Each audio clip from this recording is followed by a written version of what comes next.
Good afternoon बच्चों। तो continue करते हैं हमारा लिमिटेड लायबिलिटी पार्टनरशिप एक्ट और आज का हमारा टॉपिक है एलएलपी एग्रीमेंट। अब ये जो एलएलपी एग्रीमेंट है ना, ये बिल्कुल इंडियन पार्टनरशिप एक्ट के पार्टनरशिप एग्रीमेंट की तरह है, बिल्कुल सेम। जैसे वहां पर हमने पार्टनरशिप एग्रीमेंट पढ़ा था, यहाँ पे सेम क्या है, एलएलपी एग्रीमेंट है। यहाँ पर सेम क्या है, एलएलपी एग्रीमेंट है। होता क्या है एलएलपी एग्रीमेंट, आप सब जानते हो, आपने पार्टनरशिप पढ़ी है जी।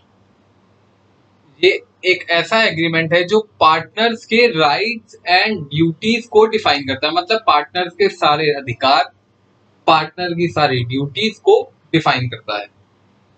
द एग्रीमेंट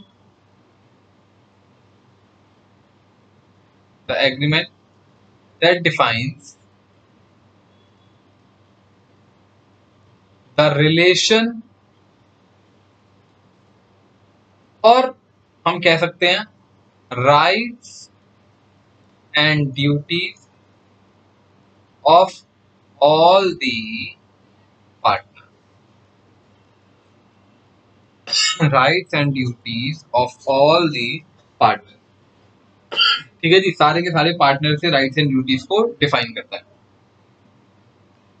क्या ये ओरल हो सकता है, बताओ, क्या ये ओरल हो सकता है? No, this should be in writing. This agreement should be in writing and properly stamp. आपको पता है स्टैंपिंग करवानी पड़ती है, स्टैम्प ड्यूटी पे करनी पड़ती है। सर स्टैम्प ड्यूटी किस हिसाब से पे करेंगे, कितने रुपए की पे करेंगे? क्या 5 रुपए की स्टैंप लगा दें ला के? नहीं नहीं नहीं, वो जिस हिसाब से आपका एलएलपी कंट्रीब्यूशन है, on the basis of contribution, on the basis of partners contribution, जिस तरह से आपका कंट्रीब्यूशन है, on the basis of partnership contribution, जिस तरह से आपका पार्टनरशिप कंट्रीब्यूशन है उसी बेसिस पर आपकी स्टैम्प ड्यूटी कैलकुलेट होगी। ये स्टेट वाइज डिफरेंस होती है, दिल्ली में अलग होगी, हरियाणा में अलग होगी, कर्नाटका में अलग होगी, ठीक है ना, हर स्टेट में अलग अलग होती है। उस हिसाब से आपको स्टैम्प ड्यूटी क्या करनी है, पे करनी है। क्या बात समझ में आती है? और आपको पता ही है एलएलपी एग्रीमेंट को फाइल करना पड़ता है रजिस्ट्रार ऑफ कंपनीज के पास in form 3 within 30 days of incorporation. क्या बात समझ में आती है? This agreement should be filed in, कौन से फॉर्म में? फॉर्म का नाम क्या है? Form 3 within 30 days of incorporation.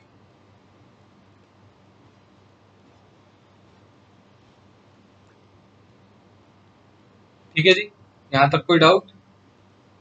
देख लो 3 चीजें एलएलपी एग्रीमेंट के बारे में।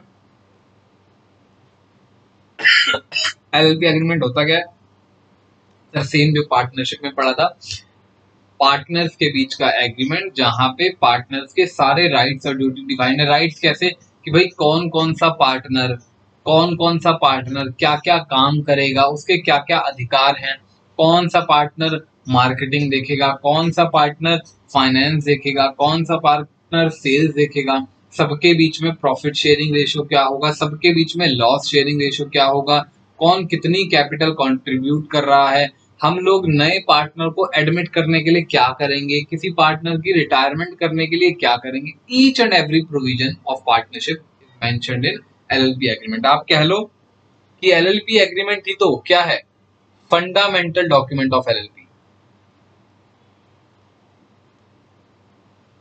जिससे पूरी की पूरी एलएलपी गवर्न होती है। जैसे कि कंपनीज एक्ट में एमओए, पार्टनरशिप में पार्टनरशिप एग्रीमेंट, एलएलपी में एलएलपी एग्रीमेंट। क्या यहां तक कोई डाउट? क्या यहां तक कोई डाउट? आपको समझ आ गया 30 दिनों के अंदर अंदर हमें क्या करना है?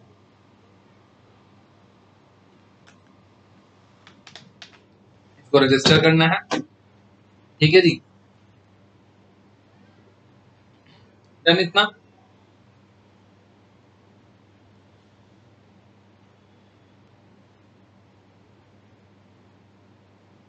नहीं आता बच्चों? अच्छा, अब आ जाओ एक कॉन्सेप्ट पर। आपको मैंने पार्टनरशिप में कॉन्सेप्ट बार बार बताया था कि भाई मान लो कोई मिस्टर ए और मिस्टर बी हैं, इन दोनों ने मिलकर एक एलएलपी फॉर्म करी। इन दोनों ने मिलकर क्या फॉर्म करी? एक एलएलपी फॉर्म करी। और एलएलपी फॉर्म करते टाइम इन दोनों ने क्या बनाया? एक एलएलपी एग्रीमेंट। तो भाई जरूरी तो है नहीं कि एलएलपी एग्रीमेंट में सब कुछ मेंशन कर दिया जाए। ऐसा भी हो सकता है कि हम किसी प्रोविजन को मेंशन ना करें या करना भूल जाएं, यानी कि LLP agreement is silent. LLP agreement is silent about some provision. तो क्या होगा? मैंने आपको इंडियन पार्टनरशिप एक्ट में ही बताया था कि भाई दो चीजें होती हैं, या तो आप सारे के सारे प्रोविजंस, सारी की सारी बातें आप कहां मेंशन कर दो? अपने बीच के एग्रीमेंट में मेंशन कर दो। Otherwise if agreement is silent, अगर आपने एग्रीमेंट में कुछ बातें मेंशन नहीं करी, if agreement is silent about any provision, मान लो किसी भी प्रोविजन से रिलेटेड आपने कोई बात मेंशन नहीं करी, तो भाई फिर हम एक्ट की बात को फॉलो करेंगे। ये बात आपको बताई थी ना, याद करो, बार बार मैंने चैप्टर 2 स्टार्ट करते टाइम ये बात बताई थी कि भाई या तो आप सारे प्रोविजन एग्रीमेंट में मेंशन कर दो। एक शॉर्ट सा एग्जांपल ले लेता हूं। मान लो आपने एलएलपी एग्रीमेंट बनाया और उसमें साफ साफ लिख दिया that both the partners will have equal profit sharing, यानी कि दोनों पार्टनर्स ने इक्वल प्रॉफिट, इक्वल रख लो, ऐसे लिख दिया हमने कि मिस्टर ए की प्रॉफिट शेयरिंग होगी 2 और बी की प्रॉफिट शेयरिंग होगी 1, यानी कि प्रॉफिट शेयरिंग रेशियो क्या होगा? 2:1। हमने पार्टनरशिप एग्रीमेंट में ये मेंशन कर दिया, प्रॉफिट शेयरिंग रेशियो क्या होगा ये। तो बताना इन दोनों के बीच में प्रॉफिट शेयरिंग रेशियो भी क्या फॉलो होगा? सर 2:1। जब हमने एग्रीमेंट में लिख रखा है कि 2:1 फॉलो करेंगे तो 2:1 फॉलो करेंगे। बट मान लो हमने पार्टनरशिप एग्रीमेंट सॉरी हमने एलएलपी एग्रीमेंट बनाया और कुछ भी मेंशन नहीं करा, तो क्या होगा? तो सर जब आप एलएलपी एग्रीमेंट में कोई प्रोविजन ना मेंशन करो तो एक्ट कहता है सीधा जाकर लॉ की बात पढ़ के आओ, एक्ट की बात पढ़ कर आओ, वहां के लिखा है। और एक्ट कहता है अगर आपने एग्रीमेंट में कुछ भी मेंशन नहीं करा तो भाई एक्ट तो इक्वल प्रॉफिट शेयरिंग मैनेज होता है, इक्वल प्रॉफिट शेयरिंग। क्या बात समझ में आती है आपको? इतनी क्या बात समझ में आती है? नहीं कि सिंपल सी बात है, मैंने कॉन्सेप्ट पहले ही बताया था। या तो आप सब कुछ अपने एलएलपी एग्रीमेंट में मेंशन कर दो, हम वो फॉलो कर लेंगे। बट अगर आपने कोई भी बात एग्रीमेंट में मेंशन नहीं करी तो एक्ट की बातें फॉलो। तो हमें उन एक्ट की बातों को पढ़ना पड़ेगा कि उस एक्ट की बातों में क्या लिखा है। क्या बात समझ में आती है? क्योंकि प्रोविजन तो आप जो मर्जी बना सकते हो, आप जैसे मर्जी, कोई दो पर्सन मिलकर जितने मर्जी जैसे मर्जी प्रोविजन बना ले, हमें कोई दिक्कत ही नहीं है। बट अगर वो कुछ नहीं बनाएंगे और वो हमारे पास आएंगे तो हम उसको एक्ट की बातें बताएंगे। तो हमें एक्ट की, लॉ की, एक्ट के प्रोविजंस को पढ़ना जरूरी है कि एक्ट के प्रोविजंस क्या कह रहे हैं एलएलपी एग्रीमेंट के लिए, कि अगर कुछ मेंशन नहीं है तो ये फॉलो करना पड़ेगा। हाँ, अगर प्रोविजंस मेंशन्ड है तो हमें कोई मतलब नहीं, आप वो फॉलो कर लेना। ठीक है जी। तो यानी कि मैंने क्या लिखवाया, ध्यान से देखना क्या लिखवाया। ये टॉपिक है कहां से? In the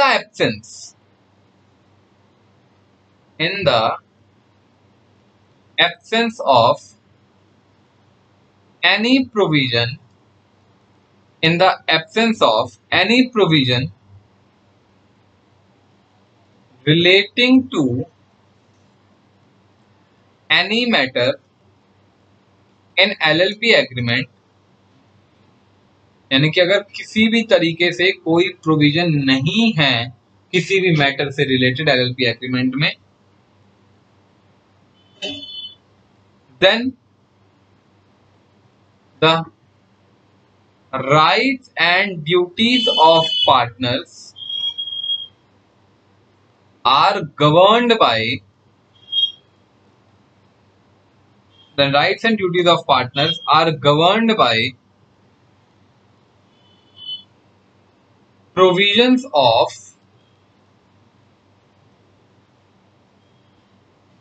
LLP Act 2000।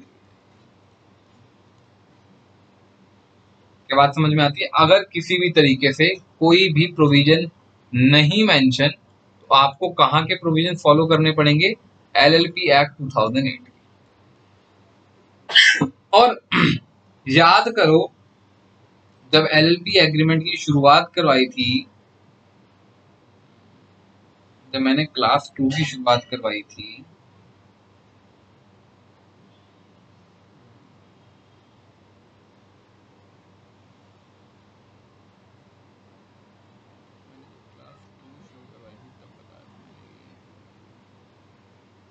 ये देखो, जब मैंने क्लास 2 की शुरुआत करवाई थी तब मैंने आपको बताया था कि LLP एक्ट में 14 चैप्टर्स, 81 सेक्शन और 4 शेड्यूल्स हैं।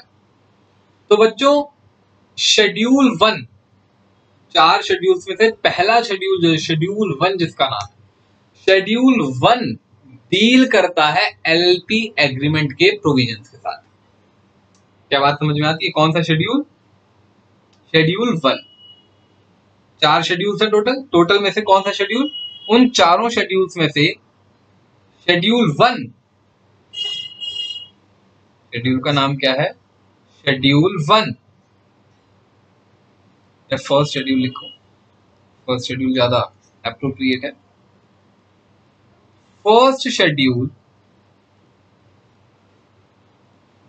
डील्स विद या फिर डिफाइंस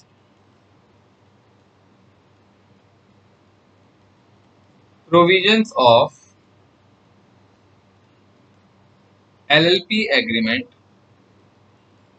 as follows। क्या क्या प्रोविजंस डिफाइन करता है, अब वो पढ़ते हैं।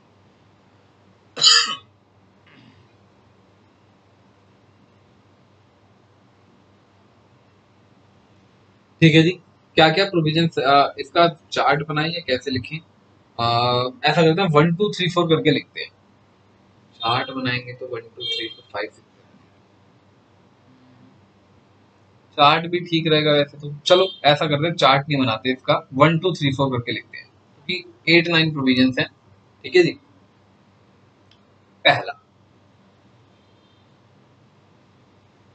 पहले मैंने क्या बताया? प्रॉफिट शेयरिंग कैसे होगा? Equal. Right to share profits in equal ratio. जल्दी बताना। अगर मैंने LLP एग्रीमेंट के अंदर रेशो 2:1 का लिख दिया तो कैसे शेयर करोगे? 2:1। बट अगर एग्रीमेंट में कुछ मेंशन नहीं है, एग्रीमेंट में हमें लिखना भूल गए, हमने मेंशन नहीं करा, तो हम एक्ट के प्रोविजंस में आएंगे। एक्ट के प्रोविजंस कहते हैं कि फर्स्ट शेड्यूल पढ़ो जाके, और फर्स्ट शेड्यूल में लिखा है कि आपको इक्वल रेशियो शेयर करना। दूसरा, right to take part in management of business. हर पार्टनर का राइट है कि वो बिजनेस की मैनेजमेंट में पार्ट ले सकता है। कोई ये नहीं कह सकता कि भैया आप पार्ट नहीं लोगे। हर पार्टनर का राइट है वो मैनेजमेंट में पार्ट ले सकता है। ध्यान से देखना, मान लो हमने पार्टनरशिप एग्रीमेंट करा और एग्रीमेंट में लिख दिया टोटल 7 पार्टनर्स हैं, 4 तो काम करेंगे बट 3 काम नहीं करेंगे, 3 डोरमेंट रहेंगे क्योंकि ना वो 3 आलसी हैं। आपने कहा अगर ये काम करेंगे तो नुकसान करेंगे, इन 3 को पहले ही हटा दो। सिर्फ 4 ही पार्टनर्स को काम करने का राइट दिया आपने। तो बताना पार्टनरशिप बिजनेस में कितने लोग पार्ट लेंगे? 4, जिनका नाम मेंशन है एग्रीमेंट में। बट अगर इसके रिलेटेड कोई प्रोविजन नहीं मेंशन, अगर इसके रिलेटेड कोई प्रोविजन नहीं मेंशन, तो लॉ तो ये कहता है, first schedule of LLP act 2008 ये कहता है सातों के सातों पार्टनर्स के पास राइट है to take part in management of business. क्या बात समझ में आती है? थर्ड पॉइंट आ जाओ। Every partner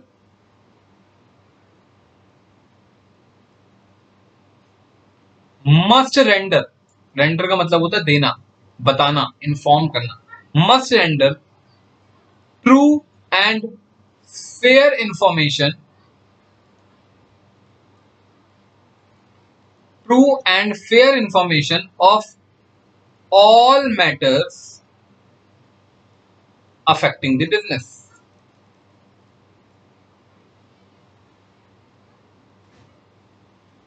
Affecting the business.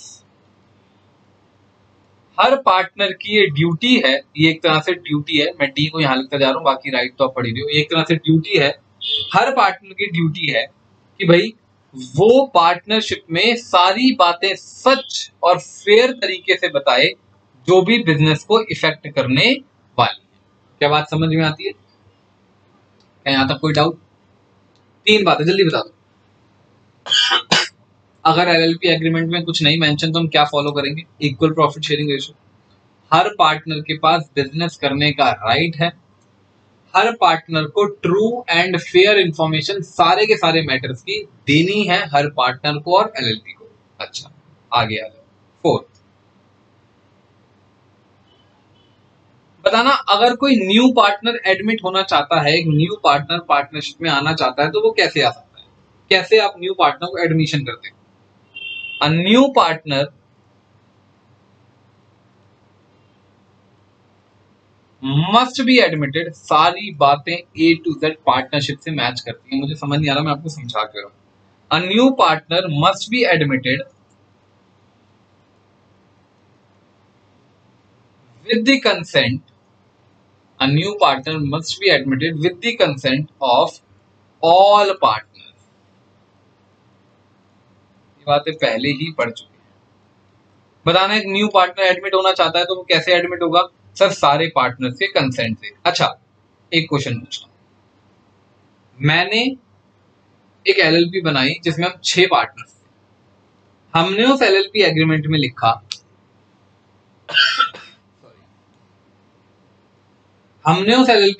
लिखा कि अगर कोई भी न्यू पार्टनर एडमिट होना चाहता है तो उसे किसी भी 4 पार्टनर्स का कंसेंट चाहिए। अगर 4 पार्टनर्स ने कंसेंट दे दिया तो वो न्यू पार्टनर एडमिट हो सकता है।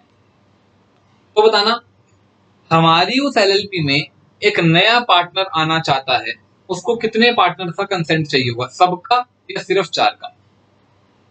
सर सिर्फ 4 का। क्यों? क्योंकि आपने इससे रिलेटेड प्रोविजन अपने एलएलपी में मेंशन कर दिया कि सिर्फ 4 पार्टनर के कंसेंट से नए पार्टनर को एडमिट कर सकते हैं। तो आपको इस एक्ट में देखने की जरूरत नहीं है, आप 4 पार्टनर का कंसेंट लो और नए पार्टनर को ऐड कर लो। हाँ, अगर एलएलपी एग्रीमेंट में इससे रिलेटेड कोई बात लिखी ना होती तो फिर हम एक्ट में जाते, एक्ट में फर्स्ट शेड्यूल पे आते और फर्स्ट शेड्यूल में पढ़ते एक नए पार्टनर को सारे पार्टनर का कंसेंट चाहिए और सबका कंसेंट है। आई गेस आपको ये कॉन्सेप्ट तो समझ आ गया हो कि अगर एलएलपी एग्रीमेंट है, आपको प्रायोरिटी क्या देनी है? ध्यान से देखना, प्रायोरिटी क्या देनी है? आप प्रायोरिटी दोगे या फिर कह लो फर्स्ट प्रेफरेंस किसे दोगे? आप फर्स्ट प्रेफरेंस दोगे अपने एलएलपी एग्रीमेंट। जो बात एलएलपी एग्रीमेंट में लिखी है वो फॉलो होनी चाहिए। और अगर उसमें कुछ नहीं लिखा तो सेकंड प्रेफरेंस किसे दोगे? सेकंड प्रेफरेंस दोगे आप एक्ट की बात। ठीक है ना? एक्ट की बात कहां पे लिखी हुई है? First schedule. और अगर यहां से भी बात क्लियर नहीं होती तो फिर थर्ड में आपको बताऊंगा, आपको जाना पड़ेगा आर्बिट्रेशन। आई गेस आपको आर्बिट्रेशन पता होगा, मैंने बताया था एक कॉन्सेप्ट होता है, एक एक्ट है आर्बिट्रेशन एंड कॉन्सिलिएशन एक्ट। एक तरह से आप ये समझ लो कोर्ट जाना पड़ेगा, ठीक है ना? जहां पर आपकी सुनवाई होगी, जजमेंट सुनाई जाएगी कि भाई आपको ये करना है। तो ये आपकी प्रायोरिटी होगी किसी भी प्रोविजन को फॉलो करते हुए। ठीक है जी? आ जाओ जी वापस।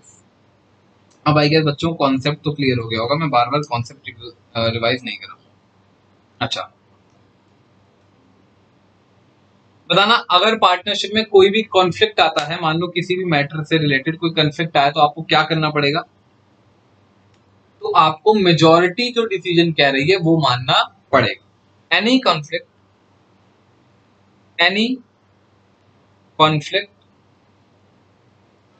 और matter relating to business of LLP should be decided by majority। ठीक है जी। और हमेशा याद रखना, मेजोरिटी डिसाइड करते टाइम एक पार्टनर का एक वोट माना जाएगा। ऐसा नहीं कि मान लो एक पार्टनर ने ज्यादा पैसा लगाया है तो उसके आप 2 वोट काउंट कर लो, किसी पार्टनर ने कम के पैसा लगाया उसका आधा वोट। नहीं, वन पार्टनर, जैसे डेमोक्रेसी है, चाहे गरीब हो चाहे अमीर हो, ठीक है ना, एक पर्सन का एक वोट, ऐसी one partner is equal to one vote. कोई भी आपका कंफ्लिक्ट आया, मान लो एक कंफ्लिक्ट आ रहा है कि हम एक नया ब्रांच ऑफिस खोलना चाहते हैं, कुछ पार्टनर्स कह रहे हैं खोल लो, कुछ पार्टनर्स कह रहे हैं वहां मत खोलो, कहीं और ओपन कर लो, कुछ पार्टनर्स कह रहे हैं यहां ओपन करो, कुछ पार्टनर्स कह रहे हैं वहां ओपन करो। तो डिसीजन कैसे लोगे आप? मेजॉरिटी जो कह रही है वहां डिसीजन लिया जाएगा। बट हमेशा एक चीज याद रखना, वैसे तो डिसीजन मेजॉरिटी का चलता है, बट अगर बिजनेस के नेचर को चेंज करने की बात आ जाए, बिजनेस का नेचर समझते हो, मान लो आज हम शूज मैन्युफैक्चरिंग करते हैं और अब ये डिसीजन चल रहा है, ये वार्तालाप चल रही है कि शूज के बिजनेस में प्रॉफिट नहीं दिख रहा, चलो शूज के बिजनेस को बंद करा जाए और कपड़े का बिजनेस डाला जाए। यानी कि आप बिजनेस के नेचर को ही कंप्लीटली चेंज करना चाहते हो, तो वहां डिसीजन मेजॉरिटी से नहीं होगा, वहां डिसीजन होगा यूनानिमस, यानी कि सारे पार्टनर्स को कंसेंट देना पड़ेगा। एक भी पार्टनर, 50 पार्टनर है मान लो, 50 में से 49 कह रहे हैं चेंज कर दो, एक कह रहा है कि नहीं चेंज होगा बिजनेस का नेचर, तो आप उस बिजनेस का नेचर चेंज नहीं कर सकते। यानी कि एक एक्सेप्शन है, एक नोट है कि अगर नेचर ऑफ बिजनेस चेंज करना है तो आपको सारे पार्टनर्स का कंसेंट लेना पड़ेगा। If nature of business is to be changed, अगर आप किसी भी तरीके से नेचर ऑफ बिजनेस को चेंज करना चाहते हो, if nature of business is to be changed, then all the partners, sorry मैंने ऑल दी पार्टनर्स को कैपिटल में लिखना, देन ऑल दी पार्टनर्स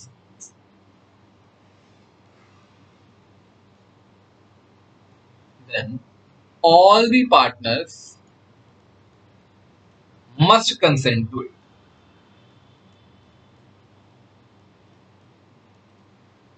ठीक है जी। आप हर डिसीजन, हम मना नहीं करेंगे मेजॉरिटी से ले लेना, हम मना ही नहीं करेंगे, बट अगर आप बिजनेस का नेचर चेंज करना चाहते हो तो मेजॉरिटी से काम नहीं चलेगा, सारे पार्टनर्स का कंसेंट आपको क्या करना पड़ेगा, सारे पार्टनर्स का कंसेंट आपको लेना पड़ेगा। क्या बात समझ में आती है यहाँ तक? क्या यहाँ तक की बात समझ में आती है आपको? तो कितने पॉइंट्स हो गए हमारे? 1 2 3 4 5, ठीक है। 6 और 7 दोनों पॉइंट्स मिलते जुलते हैं, तो दोनों पॉइंट्स को मैं आमने सामने लिखाऊंगा, मतलब 6th यहाँ पे और 7th यहाँ पे। पार्टनरशिप में पड़े हुए सारे पॉइंट्स हैं, बस रिवीजन चल रही है। बताना, एग्जांपल देता हूँ, एक पार्टनरशिप फर्म में 3 पार्टनर्स हैं, सेम पार्टनरशिप वाला एग्जांपल है जो मैंने पार्टनरशिप में दिया था, वही एलएलपी में दे रहा हूँ, concept he same.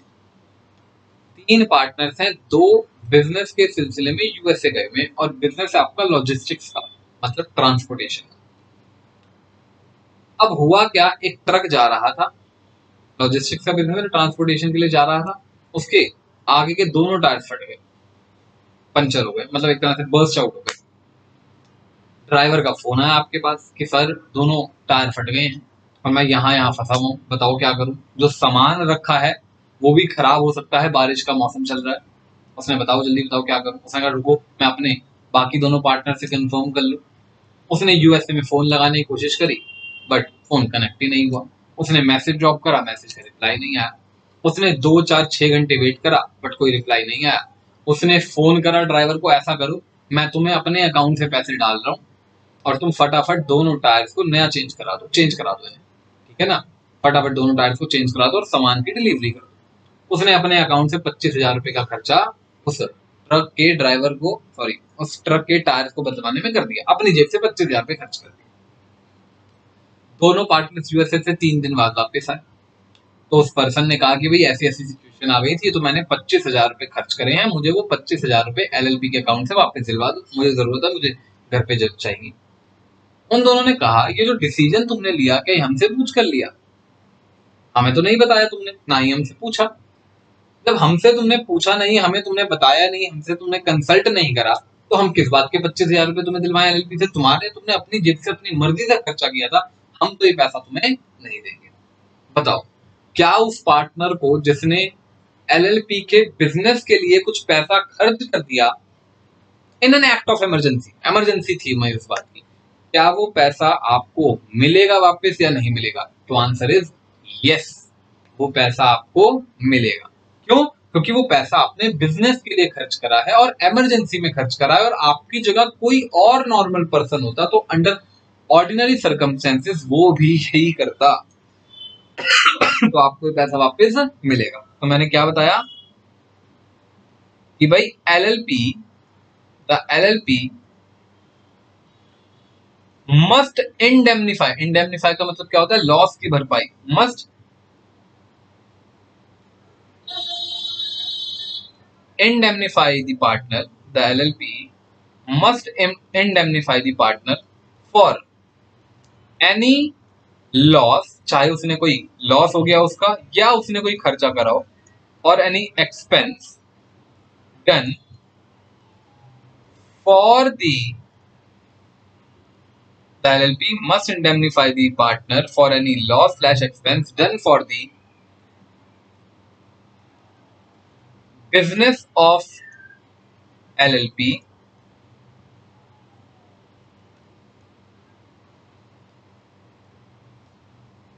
as a prudent man. Prudent man मतलब एक faithful man. As a prudent man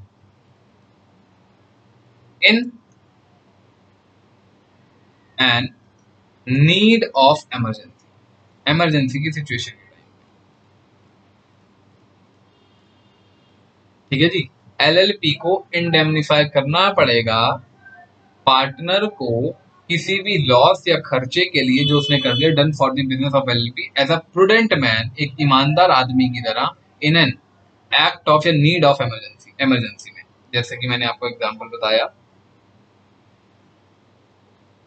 truck tyre Busted और एक पार्टनर ने, mister A, paid ₹25,000 for new tires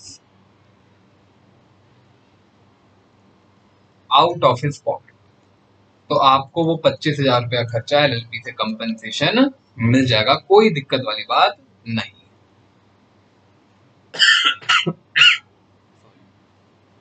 अच्छा, इसी की अब एक कहानी रिवर्स कर दो, इसी की कहानी रिवर्स कर दो।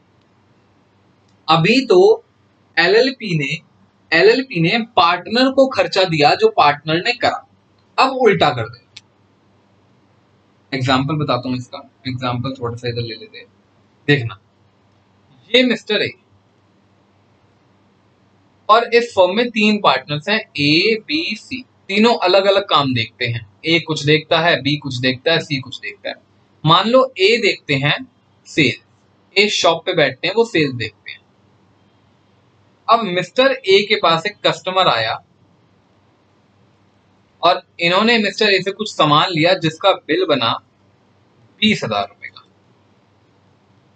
कस्टमर ने कहा यार कुछ डिस्काउंट तो दो, मैं इतना आपसे सामान ले रहा हूं। मिस्टर ए ने कहा डिस्काउंट चाहिए, ले लो, मैं आपको ये सामान 20,000 के बदले आपको दे दूंगा 15,000 रुपए का, ठीक है जी। बट एक शर्त है, इसकी एक शर्त है कि मैं आपको 15,000 का सामान तब दूंगा ऑन वन कंडीशन कि मैं आपको बिल सिर्फ 10,000 रुपए का काटूंगा।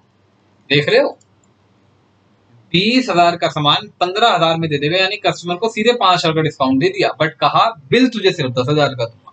तो बताना 10,000 का बिल देकर 15,000 रुपए ले लेगा, तो जो 5,000 रुपए एक्स्ट्रा लिए बिल से उसका क्या करेगा? वो अपनी जेब में। फ्रॉड कर रहा है। और बताना बाकी पार्टनर्स को, बी और सी को ये बात पता चल जाए कि इसने 20,000 का सामान 15,000 में दे दिया, चलो कोई बात नहीं डिस्काउंट दे दिया, बट उस 15,000 रुपए में भी 5,000 खुद खा गया और 10,000 रुपए के बिल में सिर्फ 10,000 रुपए हमें वापस दिए। बताना क्या मिस्टर ए को ये पैसा सरेंडर करना पड़ेगा कि नहीं करना पड़ेगा? यस। जैसे फर्म ने, एलएलपी ने पार्टनर को कंपेंसेट करा है उसके लॉस के लिए, अगर ए की वजह से, पार्टनर की वजह से कोई लॉस हो जाता है तो पार्टनर को भी कंपेंसेट करना पड़ेगा firm. The partner must compensate, बिल्कुल दोनों भाई भाई हैं। यहां एलएलपी पार्टनर कंपेंसेट कर रही थी, यहां पार्टनर एलएलपी को कंपेंसेट कर रहा है। जिसकी वजह से लॉस हुआ उसको दूसरे को कंपेंसेशन देना पड़ेगा। The partner must compensate the LLP for any loss occurred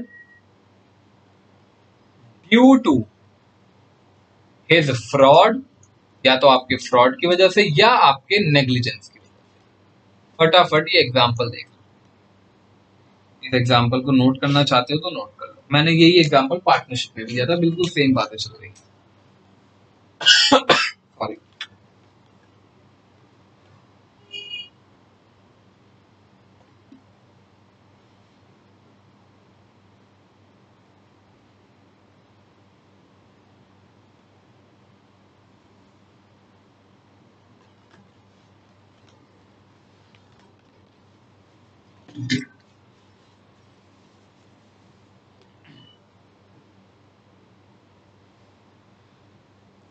done, आ गया। 6-7 हो गए। अगले दोनों भी बिल्कुल भाई भाई हैं, दोनों को साथ साथ लिखवा रहा हूं। अगले दोनों भी भाई भाई हैं, साथ साथ लिखवा रहा हूं। कोई इसमें समझाऊंगा नहीं, समझा चुका सब कुछ। बताना क्या किसी पार्टनर को कोई रेम्यूनरेशन पेबल होता है? क्या कोई रेम्यूनरेशन पेबल होता है? जल्दी बता दो, पार्टनरशिप एक्ट में पढ़ के आए हो। Answer is no. No remuneration is payable to partner. याद करो, पार्टनरशिप एक्ट में बात बताई थी कि भाई एक्ट ये कहता है आपको कोई रेम्यूनरेशन नहीं मिलेगा। रेम्यूनरेशन का मतलब होता है एक तरह से सैलरी। अरे भाई, अपनी ही फर्म में काम करने का किस बात का रेम्यूनरेशन देंगे आपको? कोई रेम्यूनरेशन पेबल नहीं है। हाँ, अगर बताना एलएलपी एग्रीमेंट में लिख दिया कि हर पार्टनर को हर महीने 20-20 हजार रुपए पे करेंगे ऐसा रेम्यूनरेशन, तो मिलेगा, तो मिलेगा। बट एक्ट कहता है कोई रेम्यूनरेशन दिया जाना नहीं चाहिए। एलएलपी एग्रीमेंट में लिख दोगे तो दे दो, हम मना नहीं करेंगे। क्या कोई पार्टनर को एक्सपेल करा जा सकता है? बताओ, क्या कोई पार्टनर एक्सपेल करा जा सकता है? No. No partner can be expelled from the firm. क्या आप किसी पार्टनर को धक्के मारकर फर्म से निकाल सकते हो? No. Answer is no. Again इसकी भी एक्सेप्शन है, वही कि अगर एग्रीमेंट में मेंशन कर दिया कि हम पार्टनर को एक्सपेल भी कर सकते हैं तो एक्सपेल कर देना, कोई दिक्कत नहीं है। But under ordinary circumstances partner को एक्सपेल करना पॉसिबल नहीं, एक्सपेल करना अलाउड नहीं। क्या बात समझ में आती है? सेम बातें पार्टनरशिप एक्ट की तरह ही चल रही है, अभी तक कुछ भी नया नहीं है। सेम प्रोविजंस वहां के उठा के पढ़ लेना बिना कोई टेंशन के। आ गया तो ये प्रोविजन नया है। ये प्रोविजन कंपनीज एक्ट से मिलता जुलता है। याद करो, कंपनीज एक्ट में जनरल मीटिंग्स चैप्टर में एक कॉन्सेप्ट पढ़ाया था कि मीटिंग्स के अंदर जो भी डिसीजन लिए जाते हैं वो मिनट्स, उनको मिनट्स की तरह रिकॉर्ड करा जाता है। मिनट बुक बनानी पड़ती है जिसमें एक एक डिसीजन आपको क्या करना पड़ता है? रिकॉर्ड करके लिख के रखना पड़ता है। और वो मिनट बुक रजिस्टर्ड ऑफिस में, कंपनी के रजिस्टर्ड ऑफिस में रखी होनी चाहिए। सेम यहाँ पे है, एवरी डिसीजन, हर एक डिसीजन जो पार्टनर्स अपनी मीटिंग में लेते हैं वो डिसीजन मिनट्स की तरह रिकॉर्ड करके आपको मिनट बुक में रखना है, और वो मिनट बुक रजिस्टर्ड ऑफिस में रखी होनी चाहिए। क्या बोला मैंने? Every decision taken by partners, every decision taken by partners, every decision taken by partners shall be recorded, shall be recorded in the minutes, और इसकी भी टाइम लिमिट है, जैसे कंपनी एक्ट में थी within 30 days, within 30 days of taking such decision. ये बात बिल्कुल वहां जैसी सेम है।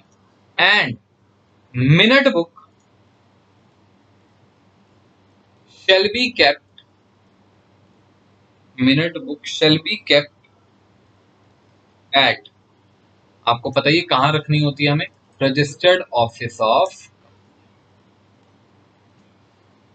ये एक नया प्रोविजन था जो एलएलपी में डाला, जो पार्टनरशिप में नहीं था और एलएलपी में डाला।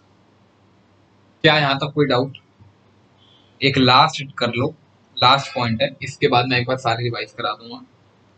अगर आपको किसी भी पॉइंट में कोई डाउट है तो मेरे कहने पर एक बार इंडियन पार्टनरशिप एक्ट के चैप्टर नंबर 2 की पहली क्लास देख लेना। चैप्टर नंबर 2 सारे पॉइंट्स अपने आप समझ में आ जाए। और लास्ट पॉइंट, अगर कोई डिस्प्यूट होता है, any dispute arising between partners which can't be resolve, मैंने आपको बताया था अगर कोई रिजॉल्व नहीं हो सकता, पहले तो बता दो सबसे पहली प्रेफरेंस किसे देनी है, एलएलपी एग्रीमेंट में, दूसरी प्रेफरेंस एक्ट में, तब भी रिजॉल्व ना हो तो तीसरे आ जाओ आर्बिट्रेशन में। Any disputes arising between the partner which can't be solved, which can't be solved as per terms of LLP agreement shall be referred to arbitration, shall be referred to arbitration। मैंने आपको बताया था arbitration एक बहुत ही internationally recognised concept है, दो India में इसकी इतनी रिकॉग्निशन नहीं है, इंडिया में कम रिकॉग्निशन है। क्या होता है इसमें भी सेम, एक क्वालिफाइड जज जिसको आर्बिट्रेटर बोला जाता है, वो आर्बिट्रेटर यानी जज का रोल प्ले करता है, और यहाँ पे without any help of lawyers आप खुद अपनी बात को रिप्रेजेंट करोगे उस जज के सामने, और वो किसी कोर्ट कचहरी के चक्कर ना लगा के वो आपको जो आर्बिट्रेटर है तो खुद आपका डिसीजन दे देगा। मतलब आप दोनों, जैसे मेरा और सामने वाले का कॉन्फ्लिक्ट है, हम दोनों आर्बिट्रेटर के पास गए, ये गवर्नमेंट रिकॉग्नाइज आर्बिट्रेटर्स होते हैं, मैंने अपना केस रखा, उसने अपना केस रखा, मैंने अपने प्रूफ रखे, उसने अपने प्रूफ रखे, और आर्बिट्रेटर जल्द से जल्द एज सुन एज पॉसिबल फैसला सुना देगा। कोर्ट कचहरी के चक्कर लगाने से अच्छा आर्बिट्रेशन में चलेगा। तो यहां हमारे खत्म होते हैं शेड्यूल 1, फर्स्ट शेड्यूल के एलएलपी एग्रीमेंट के प्रोविजंस। पेपर में आ सकते हैं, पेपर में पूछ सकता है कि which provisions shall be applicable in the absence of LLP agreement। अगर LLP एग्रीमेंट में कोई प्रोविजंस नहीं मेंशन तो कौन से प्रोविजंस एप्लीकेबल होंगे, ध्यान से देखिए। इक्वल रेशियो में प्रॉफिट शेयरिंग, हर पार्टनर को मैनेजमेंट में पार्ट लेने का राइट, हर पार्टनर को true and fair information submit करने की ड्यूटी, हर पार्टनर का admission with the consent of all other partners, कोई भी कॉन्फ्लिक्ट अराइज होता है तो मेजॉरिटी से डिसाइड करो, नेचर ऑफ बिजनेस चेंज करना है तो ऑल पार्टनर्स का कंसेंट चाहिए। एलएलपी को इंडेमनीफाई करना पड़ेगा पार्टनर को किसी भी लॉस के लिए, पार्टनर को इंडेमनीफाई करना पड़ेगा एलएलपी को किसी भी तरीके के लॉस के लिए। ना तो रेम्यूनरेशन पेबल होता है पार्टनर को, ना ही किसी पार्टनर को एक्सपेल करा जा सकता है। हर पार्टनर का डिसीजन जो भी आप ले रहे हो, जो भी पार्टनरशिप में डिसीजन लिया गया है, उसे 30 दिनों के अंदर अंदर मिनट बुक में रिकॉर्ड कर उस मिनट बुक को registered office of the company में रखना जरूरी होता है। कोई भी डिस्प्यूट आपके बीच में अराइज होता है तो उसको आर्बिट्रेशन में रेफर कर सकते हैं।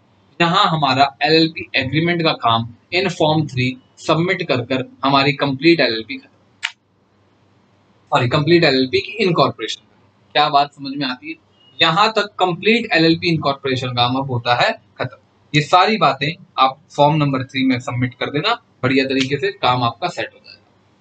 तो आज का सेशन ही करते हैं बच्चों खत्म। Bye bye, take care.